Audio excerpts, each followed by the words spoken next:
कहानी की शुरुआत सुबह के वक्त होती है, जहां नोरा अपने कमरे में आराम से ब्रश कर रही होती है। तभी उसे अचानक अपने आस पास कुछ अजीब सा महसूस होता है। पहले तो वह इसे अपना वहम समझकर नजरअंदाज कर देती है, लेकिन अगले ही पल उसे एहसास हो जाता है कि यहाँ कुछ तो बहुत गलत हो रहा है। तभी अचानक पूरे बेस की लाइट्स अजीब तरीके से ब्लिंक करने लगती हैं। क्या हो रहा है यह देखने के लिए नोरा तुरंत अपनी जैकेट पहनकर बाहर निकलती है, लेकिन कॉरिडोर में पहुंचते ही उसकी नजर छत से टपकते पानी पर पड़ती है। यह मंजर देखते ही उसका दिल ठंडा पड़ जाता है, क्योंकि वह अच्छी तरह जानती है कि समुद्र की इतनी गहराई में पानी का एक छोटा सा लीकेज भी पूरे स्टेशन के लिए मौत का संकेत हो सकता है। दरअसल नोरा और उसकी टीम समुद्र के कई हजार फीट नीचे बने एक रिसर्च स्टेशन में रहते हैं, जहां आज तक सूरज की एक भी किरण नहीं पहुंची। इतनी गहराई में पानी का प्रेशर इतना ज्यादा होता है कि बिना किसी सुरक्षा के बाहर निकलते ही इंसान का शरीर 1 सेकंड से भी कम समय में पूरी तरह कुचल जाएगा। इसी वजह से यह रिसर्च स्टेशन ही जिंदगी का इकलौता सहारा है। फिर भी इतनी खतरनाक जगह पर रहकर उन्हें हर दिन अपनी ड्यूटी निभानी पड़ती है। नोरा कुछ समझ पाती उससे पहले ही बेस की दीवार जोर से टूट जाती है और समुद्र का पानी तेजी से अंदर घुसने लगता है। अपनी जान बचाने के लिए नोरा पूरी ताकत से दूसरे कॉरिडोर की तरफ दौड़ती है और साथ ही सो रहे क्रू मेंबर्स को भी जगाने लगती है। यह खौफनाक मंजर देखते ही सब घबराकर उसके पीछे भागने लगते हैं। काफी मुश्किल के बाद वह सब एक दूसरे रूम तक पहुंच जाते हैं, लेकिन वहां पहुंचकर पता चलता है कि डोर का लॉकिंग सिस्टम फेल हो चुका है और गेट बंद ही नहीं हो रहा। नोरा बिना एक पल की देरी किए तुरंत अपने हाथों से सिक्योरिटी सिस्टम ठीक करने में लग जाती है। इसी बीच वह देखती है कि कई क्रू मेंबर्स पानी से बचने के लिए उनकी तरफ भाग रहे हैं। नोरा जोर जोर से चिल्लाकर उन्हें और तेज दौड़ने को कहती है, लेकिन वह लोग गेट तक पहुंच ही नहीं पाते और समुद्र का तेज बहाव उन्हें अपने साथ बहा ले जाता है। यह देखकर एक क्रू मेंबर घबराकर नोरा से कहता है कि तुरंत गेट बंद कर दो, वरना यहाँ मौजूद कोई भी जिंदा नहीं बचेगा। आखिर नोरा बटन दबा देती है और बिल्कुल आखिरी पल में भारी आवाज के साथ गेट बंद हो जाता है। कुछ ही सेकंड बाद सब तरफ अजीब सी खामोशी छा जाती है। थोड़ी देर बाद उसका साथी रोड्रिगो अंदाजा लगाता है कि शायद कोई बहुत बड़ा भूकंप आया होगा, वरना इतना बड़ा हादसा मुमकिन ही नहीं था। उसके बाद सब लोग कंट्रोल रूम से कांटेक्ट करने की कोशिश करते हैं, लेकिन वहां से कोई जवाब नहीं मिलता। मतलब उनका कंट्रोल रूम से पूरा कनेक्शन टूट चुका था। इसी दौरान उन्हें बाहर से एक बहुत ही अजीब और डरावनी आवाज सुनाई देती है। ऐसा लगता है जैसे पानी के बाहर कोई बहुत बड़ा रहस्यमयी ऑब्जेक्ट बेस के पास घूम रहा हो और अपने तेज नाखूनों से दीवारों को खुरच रहा हो। खतरा और बढ़ने से पहले नोरा और रोड्रिगो बिना देरी किए एस्केप पॉड्स की तरफ निकल पड़ते हैं। रास्ते में वह किसी तरह सर्वर रूम तक पहुंचते हैं और खराब कम्युनिकेशन सिस्टम को ठीक करने की कोशिश करते हैं, लेकिन तभी वही डरावनी आवाज एक बार फिर उनके बिल्कुल पास सुनाई देती है।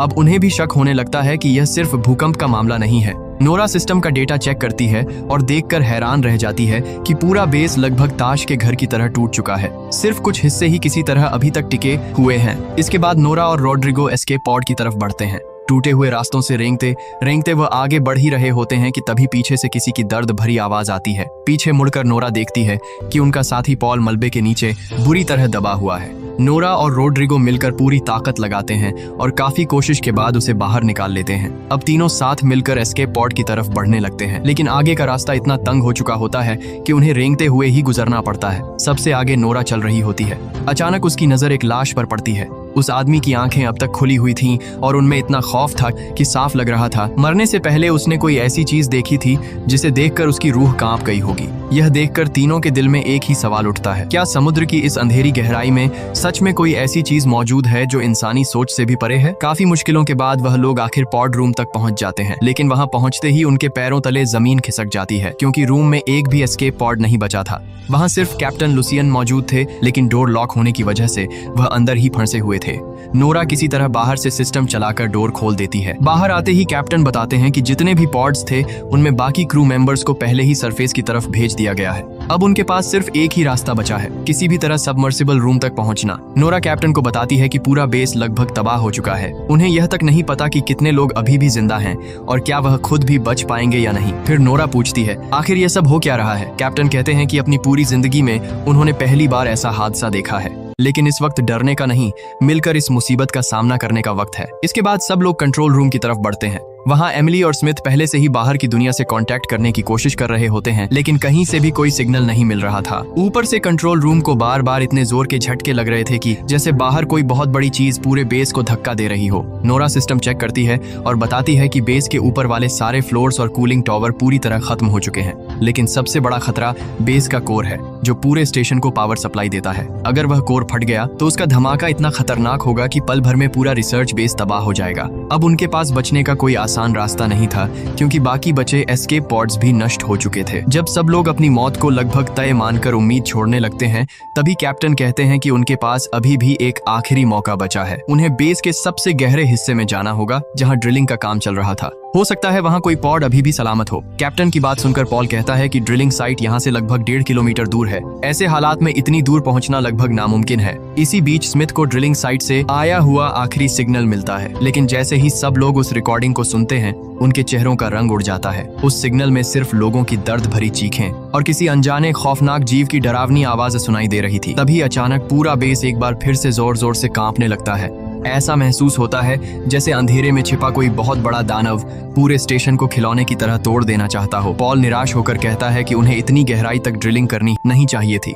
शायद उन्होंने अनजाने में किसी ऐसी चीज को जगह दिया है जिसे कभी छेड़ना ही नहीं चाहिए था। अब उनके पास और कोई ऑप्शन नहीं बचा था, इसीलिए सब लोग भारी अंडर वाटर सूट्स पहन लेते हैं। अब वही सूट्स उनकी जिंदगी की आखिरी उम्मीद थे। लेकिन जैसे ही वह समुद्र की उस अंधेरी गहराई में कदम रखते हैं, अचानक रोड्रिगो के हेलमेट में दरार पड़ जाती है। अगले ही पल इतने भयानक प्रेशर की वजह से उसका पूरा शरीर पल भर में चकनाचूर हो जाता है। अपने साथी की इतनी दर्दनाक मौत देखकर सब लोग सन्न रह जाते हैं। नोरा जब उस बेअंत काले समुद्र की तरफ देखती है तो उसे महसूस होता है कि यह सन्नाटा अंतरिक्ष से भी कहीं ज्यादा डरावना है। साथी को खोने का दर्द और मौत का खौफ लेकर वह लोग किसी तरह कार्गो लिफ्ट की छत तक पहुंचते हैं और उसके अंदर घुस जाते हैं। लिफ्ट के अंदर पहुंचते ही कैप्टन सबको बताते हैं कि उन्हें जितनी जल्दी हो सके इस बेस से निकलना होगा, क्योंकि यह किसी भी वक्त ज्वालामुखी की तरह फट सकता है। इसके बाद कार्गो लिफ्ट धीरे धीरे उन्हें समुद्र की ओर भी गहराई में लेकर उतरने लगती है। तभी अचानक लिफ्ट की स्क्रीन पर एक पॉड से इमरजेंसी सिग्नल दिखाई देता है। कैप्टन बिना देरी किए लिफ्ट रोक देते हैं और पॉल और स्मिथ से कहते हैं कि जो भी यह सिग्नल भेज रहा है उसे ढूंढकर वापस लाओ। दोनों फिर से अपने अंडर वाटर सूट्स पहनकर बाहर निकल जाते हैं, लेकिन बाहर इतना घना अंधेरा होता है कि सूट की लाइट्स भी ज्यादा दूर तक रोशनी नहीं कर पाती। आगे बढ़ते हुए स्मिथ को अचानक महसूस होता है कि अंधेरे में कोई चीज चुपचाप उनका पीछा कर रही है। काफी संभल कर चलते हुए वह आखिर उस पॉड तक पहुंच जाते हैं जहां से सिग्नल आया था, लेकिन पास जाते ही वे देखते हैं कि उसके आसपास का पूरा हिस्सा किसी अजीब से चिपचिपे पदार्थ से ढका हुआ था। ऐसी चीज उन्होंने पहले कभी नहीं देखी थी। जब वे पॉड के अंदर देखते हैं तो वहां कोई नहीं होता, इसलिए दोनों आसपास तलाश शुरू कर देते। तभी उन्हें केबल्स में बुरी तरह उलझी हुई अपने एक साथी की डेड बॉडी मिलती है। यह देखते ही कैप्टन तुरंत रेडियो पर उन्हें वापस लिफ्ट में लौटने का ऑर्डर देते हैं, लेकिन उसी वक्त पॉल और स्मिथ की नजर उस डेड बॉडी पर पड़ती है। उसकी पीठ के अंदर कुछ जिंदा सा हिल रहा था। वह कुछ समझ पाते उससे पहले ही उस डेड बॉडी की पीठ को चीरते हुए एक अजीब सा क्रीचर बिजली की रफ्तार से बाहर निकलता है और सीधा पॉल पर हमला कर देता है। खुशकिस्मती से स्मिथ तुरंत रिएक्ट करता है और किसी तरह उस क्रीचर को मार गिराता है। उसके बाद वह उस मरे हुए क्रीचर को साथ लेकर वापस कार्गो लिफ्ट के अंदर आ जाते हैं। पॉल सबको बताता है कि जब वह पहुंचे थे तब यही क्रीचर उस डेड बॉडी को नोच नोच कर खा रहा था। एमिली ध्यान से उस क्रीचर को देखती है और नोटिस करती है कि उसके पूरे शरीर के आसपास बहुत तेज और नुकीले पंजे हैं। फिर एमिली अंदाजा लगाती है कि ड्रिलिंग के दौरान शायद उन्होंने गलती से किसी ऐसी जगह का रास्ता खोल दिया जहां पहले से ही यह अजीब और खतरनाक जीव रहते थे और अब उनके इलाके में घुसने की वजह से वह हमला कर रहे हैं। एमिली अपनी बात पूरी भी नहीं कर पाती कि अचानक लिफ्ट की सारी लाइट्स एक साथ बंद हो जाती हैं। नोरा तुरंत सिस्टम को दोबारा चालू करने की कोशिश करती है, लेकिन जैसे जैसे लिफ्ट और नीचे उतरने लगती है, बाहर से कोई बहुत बड़ा जीव उसे जोर जोर से धक्के देने लगता है। इसी दौरान पॉल की नजर टेबल पर रखे उस मरे हुए छोटे क्रीचर पर पड़ती है। उसके दिमाग में एक ही ख्याल आता है, कहीं बाहर मौजूद वह विशाल जीव इसकी मां तो नहीं? अगर ऐसा है तो शायद उन्होंने अनजाने में बहुत बड़ी गलती कर दी है। उन भयानक झटकों के बीच लिफ्ट के अंदर मौजूद हर इंसान बिल्कुल चुप खड़ा रहता है। चारों तरफ इतनी गहरी खामोशी छा जाती है कि सबको अपनी धड़कन तक साफ सुनाई देने लगती है। उसी वक्त कैप्टन लिफ्ट की छत के कांच पर टॉर्च की रोशनी डालते हैं, लेकिन अगले ही पल एक विशाल क्रीचर पूरी ताकत से उस कांच पर हमला कर देता है। उसका चेहरा किसी दानव जैसे इंसान की तरह लग रहा था। यह देखते ही सबके होश उड़ जाते हैं। तभी अचानक बेस के ऊपर वाले हिस्से में एक जबरदस्त एक्सप्लोजन हो जाता है। रोशनी इतनी तेज होती है कि एक पल के लिए लगता है जैसे समुद्र की इतनी गहराई में भी सूरज निकल आया हो। धमाके के झटके से लिफ्ट के मोटे केबल्स टूट जाते हैं और लिफ्ट सीधी नीचे गिरने लगती है। सब लोग बिना देरी किए अपने हेलमेट्स पहन लेते हैं। लिफ्ट समुद्र की तलहटी से टकराती उससे पहले ही सब उससे बाहर कूद जाते हैं, लेकिन एक्सप्लोजन की वजह से ऊपर से ब्रिज के भारी लोहे के टुकड़े और मलबा बारिश की तरह गिरने लगता है। किसी तरह एक दूसरे को संभालते हुए सब ड्रिलिंग चैम्बर के दरवाजे तक पहुंच जाते हैं। चारों तरफ घना अंधेरा था और उस अंधेरे में अजीब सी परछाइयां नजर आ रही थीं। ऊपर से ड्रिलिंग चैम्बर का डोर भी जाम हो चुका था। काफी मेहनत के बाद सब लोग उसके अंदर घुसने में कामयाब हो जाते हैं। तभी ऊपर से फिर वही डरावनी आवाज सुनाई देती है। कैप्टन सबको संभालते हुए कहते हैं कि शायद यह बेस के टूटे हुए हिस्से गिरने की आवाज हो। इसके बाद सब लोग उस सुरंग जैसे चैम्बर के अंदर धीरे धीरे आगे बढ़ने लगते हैं। कुछ दूर जाने के बाद उन्हें पता चलता है कि आगे का रास्ता मलबे की वजह से पूरी तरह बंद हो चुका है। तब नोरा हिम्मत करके कहती है कि वह पानी के नीचे तैरकर दूसरी तरफ जाएगी। वह अपना हेलमेट ठीक से पहनकर पानी में उतरती है और तैरते हुए दूसरी तरफ पहुंच जाती है। वहां पहुंचकर वह बाकी सबको भी आने का इशारा करती है। एक एक करके सब लोग सुरक्षित दूसरी तरफ पहुंच जाते हैं, लेकिन सबसे आखिर में पॉल रह जाता है। तभी उसे महसूस होता है कि पीछे अंधेरे पानी में कोई मौजूद है। जैसे ही वह मुड़कर देखता है, एक अजीब क्रीचर पल भर में गायब हो जाता है। कैप्टन उसे बार बार आवाज देते हैं, लेकिन पॉल की तरफ से कोई जवाब नहीं आता। मजबूरन सब लोग उसके सूट से जुड़ी केबल को पकड़कर जोर जोर से खींचने लगते हैं। कुछ देर बाद पॉल उनके पास वापस आ जाता है और सब लोग राहत की सांस लेते हैं। लेकिन अगले ही पल कोई अनजानी ताकत दूसरी तरफ से इतनी जोर से खींच लेती है कि पॉल दर्द से चिल्ला उठता है। बाकी सब लोग घबराकर केबल काटने की कोशिश करते हैं, लेकिन तब तक बहुत देर हो चुकी होती है। पलक झपकते ही पॉल के शरीर का एक हिस्सा उससे अलग हो जाता है। अगले ही पल उसके हेलमेट के अंदर खून भरने लगता है और वहीं उसकी दर्दनाक मौत हो जाती है। यह मंजर देखकर बाकी सब लोग बुरी तरह घबरा जाते हैं और अपनी जान बचाने के लिए वहां से निकल पड़ते हैं। थोड़ी देर बाद कैप्टन रेडियो के जरिए ऊपर की दुनिया से संपर्क करने की कोशिश करते हैं, लेकिन इस बार भी कोई जवाब नहीं मिलता। पॉल की मौत के बाद सब लोग अंदर से पूरी तरह टूट चुके थे। एक एक करके उनके साथी किसी अनजानी ताकत का शिकार बनते जा रहे थे। आगे बढ़ते हुए वह एक कंट्रोल रूम में पहुंचते हैं, जहां से बाहर का डरावना नजारा साफ दिखाई दे रहा था। उनकी विशाल ड्रिलिंग मशीन इतनी बुरी तरह मुड़ी पड़ी थी जैसे किसी ने उसे खिलौने की तरह तोड़ दिया हो। स्मिथ हैरान होकर कहता है कि 6000 टन की ड्रिलिंग मशीन का इस तरह तबाह हो जाना नामुमकिन लगता है। एमिली कांपते हुए कहती है कि शायद यह सब उनकी ही गलती है। उन्होंने समुद्र की गहराई को छेड़ दिया और अब वही उनसे बदला ले रहा है। शायद उन्हें यहाँ आना ही नहीं चाहिए था। कैप्टन सबको शांत करते हुए कहते हैं कि यहाँ ज्यादा देर रुकना ठीक नहीं होगा, लेकिन स्मिथ बताता है कि उसका सूट डैमेज हो चुका है। अगर वह बाहर गया तो इतना प्रेशर सह नहीं पाएगा, इसलिए वह सबको उसे छोड़कर आगे बढ़ने को कहता है, क्योंकि अगर वह साथ गया तो सबकी जान खतरे में पड़ सकती है। लेकिन कैप्टन हिम्मत नहीं हारते, वह किसी तरह उसका सूट ठीक कर देते हैं। इसके बाद सब लोग पानी के अंदर से ड्रिलिंग साइट की तरफ बढ़ने लगते हैं। उन्हें उम्मीद थी कि शायद वहीं उन्हें एस्केप पॉड्स मिल जाएंगे। चारों तरफ घना अंधेरा था। तभी नोरा को महसूस होता है कि कोई उसके बिल्कुल पीछे चल रहा है। वह तुरंत टॉर्च जलाकर देखती है, लेकिन उसे कुछ भी नजर नहीं आता। फिर भी उसके दिल में वह अजीब सा डर बना रहता है। बार बार उसे लगता है कि कोई चीज उसके बहुत करीब से गुजर रही है। अचानक नोरा के सामने से एक अजीब क्रीचर तैरता हुआ निकल जाता है। यह देखते ही सब लोग घबराकर अंधेरे में इधर उधर देखने लगते हैं। कैप्टन तुरंत सबको अपने सूट्स की लाइट्स बंद करने का ऑर्डर देते हैं। इसी दौरान उन्हें एहसास होता है कि स्मिथ उनके साथ नहीं है। सब लोग तुरंत उसे ढूंढने लगते हैं। तभी नोरा देखती है कि कोई अजीब क्रीचर स्मिथ को घसीटते हुए एक संकरी गुफा के अंदर ले जा रहा है। कैप्टन बिना एक पल की देरी किए उस गुफा के अंदर घुस जाते हैं। काफी अंदर जाने के बाद उन्हें स्मिथ मिल जाता है। खुशकिस्मती से वह अभी भी जिंदा होता है। कैप्टन उसे खींचकर बाहर ले आते हैं, लेकिन कुछ देर बाद कैप्टन को याद आता है कि स्मिथ की गन गुफा के अंदर ही रह गई है, इसलिए वह दोबारा उसके लिए अंदर चले जाते हैं। जैसे ही कैप्टन वापस लौटने लगते हैं, गुफा की गहराई से एक भयानक मॉन्स्टर अचानक निकलता है और उन्हें पकड़कर ऊपर की तरफ खींचने लगता है। कैप्टन के सूट की केबल में फंसी होने की वजह से नोरा भी उनके साथ ऊपर की तरफ खींचने लगती है। पानी के अंदर संघर्ष करते हुए कैप्टन और वह मॉन्स्टर एक बड़े प्लेटफॉर्म से जा टकराते हैं। प्लेटफॉर्म के किनारे कैप्टन को लटका हुआ देख नोरा उन्हें बचाने की कोशिश करती है, लेकिन तभी वही विशाल क्रीचर दोबारा उनके सामने आ खड़ा होता है। वह इतना बड़ा था कि लगता था जैसे वह इस दुनिया का जीव ही न हो। अगले ही पल वह अपना विशाल मुंह खोलकर नोरा के हेलमेट को निगलने की कोशिश करता है। उसी वक्त कैप्टन अपनी नाइफ निकालकर मॉन्स्टर पर हमला कर देते हैं। दर्द से तड़पकर वह क्रीचर दोनों को और तेज रफ्तार से ऊपर खींचने लगता है। कैप्टन समझ जाते हैं कि अगर वह इसी तरह ऊपर जाते रहे तो पानी के जबरदस्त प्रेशर की वजह से उनका सूट फट जाएगा। इसीलिए वह नोरा से कहते हैं कि केबल काट दो, वरना वो भी बच नहीं पाएगी। लेकिन नोरा यह करने के लिए तैयार नहीं होती। मजबूर होकर कैप्टन खुद ही अपनी नाइफ से केबल काट देते हैं और नोरा से अलग हो जाते हैं। नोरा अलग होते ही अगले ही पल एक भयानक एक्सप्लोजन होता है और कैप्टन भी उसी धमाके में अपनी जान दे देता है। एक्सप्लोजन का झटका नोरा को दूर समुद्र की तलहटी में बेस के एक छोड़े हुए हिस्से तक फेंक देता है। किसी तरह नोरा बेस के उस सुनसान हिस्से के अंदर पहुंचती है। वह अंदर से पूरी तरह टूट चुकी होती है, क्योंकि उसे बिल्कुल अंदाजा नहीं था कि एमिली और स्मिथ अभी जिंदा भी हैं या नहीं। वह बार बार रेडियो पर उन दोनों को आवाज लगाती रहती है, लेकिन हर बार सिर्फ खामोशी ही सुनाई देती है। थोड़ी देर बाद नोरा वहां पड़े कुछ पुराने इक्विपमेंट की मदद से एक खराब सूट को किसी तरह ठीक कर लेती है। फिर वही सूट पहनकर वह दोबारा समुद्र की गहराई में उतरती है ताकि एमिली और स्मिथ को ढूंढ सके।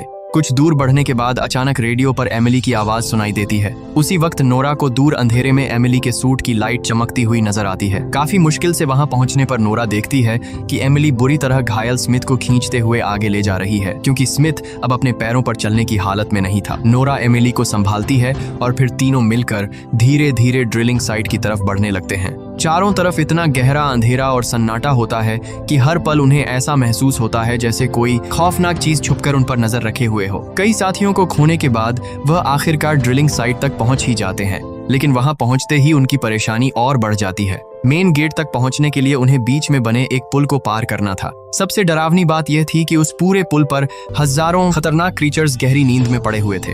अगर उन्हें मेन गेट तक जाना था तो उन्हीं क्रीचर्स के बिल्कुल पास से गुजरना पड़ता, और अगर गलती से एक भी क्रीचर जाग गया तो पल भर में हजारों मॉन्स्टर्स उन पर टूट पड़ते। कोई दूसरा रास्ता न होने की वजह से तीनों बहुत संभल कर धीरे धीरे आगे बढ़ने लगते हैं। लेकिन बदकिस्मती से एक क्रीचर अचानक जाग जाता है और सीधा नोरा पर हमला कर देता है। नोरा तुरंत एमिली से चिल्लाकर कहती है कि वह बिना रुके वहां से भाग जाए। क्रीचर अपना विशाल मुंह खोलकर नोरा को निगलने की कोशिश करता है, लेकिन नोरा घबराने के बजाय हिम्मत दिखाती है और अपनी गन से सीधा उस क्रीचर के पेट के अंदर गोली चला देती है। दर्द से तड़पता हुआ वह क्रीचर वहीं मर जाता है। इसके बाद नोरा उसके शरीर को चीरकर किसी तरह बाहर निकल आती है, लेकिन तब तक आसपास के क्रीचर भी धीरे धीरे जागना शुरू कर देते हैं। यह देखकर नोरा तुरंत अपनी गन रीलोड करने लगती है, लेकिन अगले ही पल उसकी नजर ऊपर पड़ती है और वह एक पल के लिए वहीं जम जाती है। जिस प्लेटफॉर्म पर यह सारे क्रीचर्स उल्टे लटके हुए थे, वह पूरा हिस्सा धीरे धीरे ऊपर उठता है और अंधेरे में गायब होने लगता है। उसी वक्त नोरा सामने वाली बिल्डिंग के ऊपर एक विशाल सी परछाई खड़ी देखती है। जैसे ही वह ध्यान से उस तरफ देखती है, उसकी धड़कनें तेज हो जाती हैं। उसके सामने एक ऐसा समुद्री दानव खड़ा था